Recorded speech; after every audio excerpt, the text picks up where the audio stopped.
सुमित के माता पिता की मौत कई साल पहले हो गई थी। सुमित अपने घर में अकेला ही रहता था और सुमित के पास एक अच्छी नौकरी भी थी, लेकिन अब सुमित की शादी नहीं हो रही थी। तभी सुमित के रिश्तेदार सुमित के घर पर आ जाते हैं। अरे सुमित, तुम अगर हमारी बात मानते हो तो तुम उस लड़की से शादी कर लो। हमने तुम्हारे लिए बहुत लड़कियां देखी लेकिन नहीं मिली और वह लड़की तुमसे शादी करने के लिए तैयार है। और देखो, तुम्हारी उम्र भी बढ़ती जा रही है। अगर ज्यादा उम्र हो गई तो तुम्हारी शादी भी नहीं होगी। अगर मेरी बात मानो तो तुम उस लड़की से शादी कर लो। ठीक है भैया, मैं आपकी बात मान लेता हूँ। आप मेरे लिए भला ही सोचोगे, मैं शादी करने के लिए तैयार हूँ। फिर सुमित व उस लड़की की शादी हो जाती है। सुमित को सुमन अच्छी लगती है। वो थोड़ी मोटी तो थी लेकिन अच्छी थी। फिर सुमित अपने घर पर आ जाता है और सुमन अपने बेड पर बैठी थी। आज इसकी सुहागरात थी। जब सुमित सुमन की तरफ देखता तो सुमन की आंखों में आंसू थे। सुमित भावुक होकर कहता है, अरे सुमन, तुम रो मत। मुझे पता है तुम्हें अपने घर की याद आ रही है, लेकिन एक न एक दिन लड़की को अपने घर से विदाई लेनी पड़ती है और मैं तुम्हें कभी दुख नहीं दूंगा। अरे मुझे घर की याद नहीं आ रही है। मैंने काफी देर तक खाना नहीं खाया और मुझे बड़े जोरों से भूख लगी है। तुम मेरे लिए खाना ले आओ। अच्छा, तो तुम इसलिए रो रही थी। तुम चिंता मत करो, मैं अभी जाता हूँ और किचन से तुम्हारे लिए खाना लेकर आ जाता हूँ। सुमित सुमन को इतनी बात कहकर किचन से खाना लेने के लिए चला जाता है और सुमित कुछ देर बाद अपनी पत्नी सुमन के लिए खाना लेकर आ जाता है और खाने की प्लेट सुमन को दे देता है। फिर सुमन खाना खाने लग जाती है। सुमित सुमन को देख रहा था और सुमित को हंसी भी आ रही थी। अरे ये खाना तो मैंने खा लिया और मुझे और भूख लगी है। मेरे लिए और खाना भी लेकर आओ। सुमित सुमन की तरफ देखता है लेकिन वो कुछ नहीं कहता और सुमन के लिए खाना लाने के लिए किचन की तरफ चला जाता है। और कुछ देर बाद में सुमित खाना लेकर आ जाता है और सुमन को दे देता है। लेकिन सुमित की नज़र सुमन के खाने पर थी। वह सुमन जल्दी जल्दी खाना खा रही थी, मानो उसे कई दिनों से खाना नहीं मिला हो। सुमित सब कुछ देख रहा था। अरे तुम मेरे लिए और खाना लेकर आओ ना, मुझे अभी बहुत भूख लगी है। मुझे और खाना चाहिए। अरे सुमन, तुम ये क्या कर रही हो? तुमने कितना खाना खा लिया? अब तो किचन में भी खाना खत्म हो चुका है। मैं क्या लेकर आऊं? तभी सुमन जोर जोर से रोने लग जाती है और सुमित सुमन की तरफ देखता है। अरे सुमन, तुम रो मत। रुको, मैं तुम्हारे लिए कुछ ना कुछ बनाकर लाता हूँ। बस तुम रोना मत, मैं अभी लेकर आता हूँ। फिर सुमित किचन में खाना बनाने के लिए चला जाता है और सुमित कुछ देर बाद कुछ मसालेदार खाना बनाकर ले आता है और सुमन को दे देता है और सुमन जल्दी जल्दी खाना खाने लग जाती है।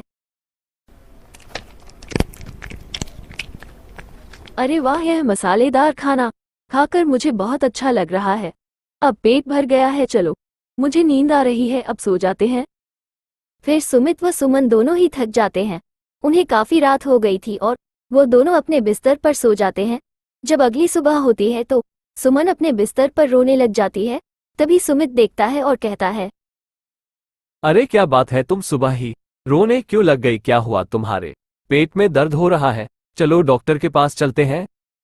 अरे मुझे बहुत जोर से भूख लगी है, तुम मेरे लिए खाना ले आओ। फिर सुमित किचन में चला जाता है। अब सुमित को खाना बनाना पड़ता है क्योंकि खाना खत्म हो चुका था। फिर सुमित किचन में पहुंच जाता है। अरे लगता है मैं तो शादी करके फंस गया हूँ। पता नहीं सुमन कितना खाना खाती है, इसका तो पेट भरता ही नहीं है। अगर ऐसा ही चलता रहा तो मैं रोड पर आ जाऊंगा। और अब तभी सुमन किचन में आ जाती है और उसे खाना नहीं दिखता है। अरे तुम किचन में क्या कर रहे थे? तुमने मेरे लिए अभी तक खाना ही नहीं बनाया। मैं तो खाने का इंतजार कर रही। अरे सुमन, तुम यह क्या कर रही हो? इतना खाना कोई खाता है क्या? तुम अपनी तरफ देखा कि तुम कितनी मोटी हो चुकी हो इतना खाना खाकर? अरे तुमने मुझसे शादी क्यों की जब तुम मुझे खाना भी नहीं खिला सकते? मैं अपने मायके चली जाऊंगी और वापस कभी नहीं आऊंगी। अरे सुमन, तुम क्या कर रहे हो? तुम्हें पता है तुमने रेस्टोरेंट से कितना खाना मंगवा लिया है? आज रेस्टोरेंट वाले ने मुझे तुम्हारा बिल। अरे तुम रो मत, मैं अभी ऑफिस जाता हूँ और रेस्टोरेंट से तुम्हारे लिए अभी मैं खाना भेज देता हूँ। तुम खाना खा लेना।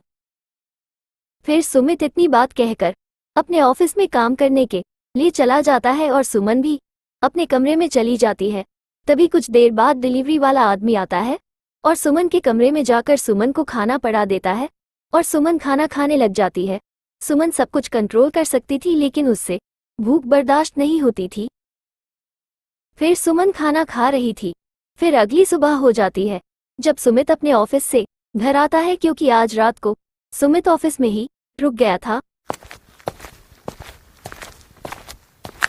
अरे सुमन, तुम क्या कर रहे हो? तुम्हें पता है तुमने रेस्टोरेंट से कितना खाना मंगवा लिया है? आज रेस्टोरेंट वाले ने मुझे तुम्हारा बिल भेजा है, उसमें 50,000 रुपये हो चुके। इतना कोई खाना खाता है? अगर इतना खाना खाओगी तो हम रोड पर आ जाएंगे। तभी सुमन को चक्कर आ जाता है और वो वहीं पर गिर जाती है। सुमित बहुत डर जाता है। वो सुमन को लेकर सीधे अस्पताल में चला जाता है जहां पर डॉक्टर सुमन का इलाज करने के लिए लग जाते हैं। तभी कुछ देर बाद वहां पर सुमित भी आ जाता है। अरे सुमित, घबराने की कोई बात नहीं है। इन्हें थोड़ा सा हाईटेक आया है। अगर इन्होंने ऐसे ही ज्यादा खाना खाया तो बाद में भी हार्ट अटैक आ सकता है, तो इसलिए आप इसका ध्यान रखिए। जब डॉक्टर यह सारी बातें सुमित को बता रहे थे तभी यह सारी बातें सुमन भी सुन लेती है और उसके मन में डर बैठ जाता है और वो अब खाना कम करने वाली थी।